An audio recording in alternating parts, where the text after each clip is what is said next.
Power Breakfast, 6 to 9 a.m.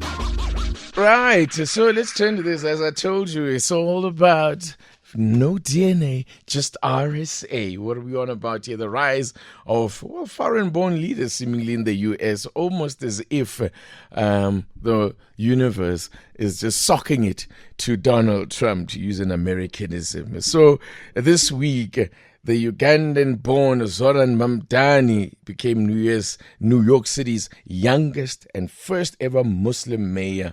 And South African-born Benita Cottonor became now Sky Valley's incoming mayor, highlighting how immigrant experiences are shaping leadership in the USA. Their journeys reflect struggles of civic engagement and identity signaling, a shift towards inclusive democracy and global perspectives in U.S. politics, while inspiring broader conversations about representation, equity, and political participation. But their ascendancy to these positions comes at a time when there is an assault on what had actually become one of the things that the United States, particularly a city like New York City, prided itself on being, the cosmopolitan, as a country built by immigrants and welcomes immigrants. That has been under assault with Donald Trump basically clamping down on immigration. Let's talk to Dr. Oscar van Heerden. He's a senior research fellow at the Center for Diplomacy and Leadership at the University of Johannesburg. Dr. van Heerden, good morning, and thank you so much for making time for us. Dr. Oscar? Good morning, TT, and good morning to your listeners. There you are. Thank you so much for joining us. So isn't it interesting how life just throws up these great ironies? And I wonder whether you guys there at UJ had a little special celebration of your own, because your university did honor Zoran's father some years ago, did it not? Yes, no, it did. It did indeed do that.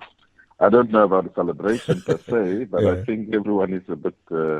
quite happy about his win. Not so much because he's South African, but more importantly for what he stands for. Absolutely. Let's talk about the significance of a moment like this, especially in 2025 United States of America, the climate that existed. Because I don't think necessarily we'd be having this conversation if this had happened 2 years ago, for that matter, before this current Trump presidency. It would not have been such a significant story in its own right. But given the current context, it is quite a moment to observe.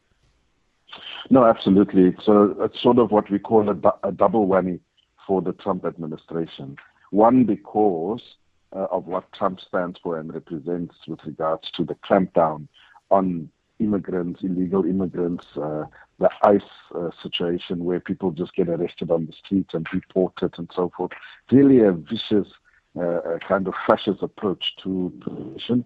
So it's a good thing that an immigrant can actually win. But I think a double whammy because for what Mamdani is standing for, and New Yorkers, ordinary New Yorkers, saying that even though you want to pump billions into a campaign that is anti our candidate, we are coming out in our numbers and voting for him. So sending a very clear message as New Yorkers to the Trump administration. I just wonder, because we often also get carried away, I think, as Africans get excited when we hear of these people with, African heritage or lineage, rising to these positions in the United States, sometimes forgetting that ultimately they are Americans, and that whatever actions they take once they are in these positions will reflect, the interests of Americans. That we, for example, if you look at how people reacted to the Obama presidency, it was almost as if Africans felt disappointed. They felt he was going to do more for Africa, but ultimately it was always just the president of the United States. No, you're absolutely right. We shouldn't think that our interests are going to be best served through these candidates. No, they are American. They put American issues first. I think Mamdani is going to concern himself with what's happening in the city of New York, first and foremost. What we can take comfort in, TT, is the fact that because he comes from us, we would hope that we have instilled a proper value system, a proper ethics system, and so on. And from what I see in terms of his campaigning, the issues and what he stands for, I think we can be satisfied that we've done exactly that. Yeah, absolutely. What do you think then, as an observer, a distant observer of American politics, what a moment like this, what kind of impact it might have on American society? I'm particularly interested in seeing how Zoran Mamdani performs, because he has come in with a breath of fresh air, almost revolutionary in some of the ideas that he's putting forward. I mean, the fact that he even defines himself as a socialist democrat is quite voluminous. Of course, Trump says he is a communist, and even said, so he's not a socialist, he's worse than that, suggesting that there's something inherently wrong with being socialist. But what will you be looking out for or observing, or what do you think this could mean for America? I mean, I think, New York has always played a very important role within the psyche of Americans. It's a big city, people love it. The Americans themselves love it. And they love, as you said in your intro, Titi, they love the cosmopolitan nature of New York. And I think this vote for Zoran is a clear indication that we want a continuation of that. We are not going to allow these fascist policy options from the executive branch to come and influence what happens here in New York. I think what we can expect is a mayor that is going to tackle the issues of police brutality towards minority groups, towards African Americans.